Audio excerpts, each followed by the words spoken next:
Hello, my name is Sean, certified technician working on your MKZ today. I was able to verify your concern. We were actually losing communication with your seat control module that controls your heated and cooled seats. Both those were not working. So right here I got it hanging by the connector that says communicates on the network. And if I can get close enough here for the camera to focus, you can see that one wire there is looking pretty melted.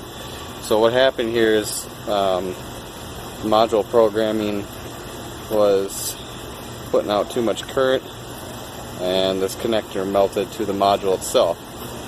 So what we need to do to fix this concern is we need to replace this pigtail, wire in a new pigtail harness because this one's melted, replace this module because it's melted to the module, and then reprogram the module with the later calibration so this won't happen again. After all that's said and done, you should have your heated seats back and everything working properly. Other than that, everything's checking out okay, and your advisor will be in touch with you shortly. Have a nice day.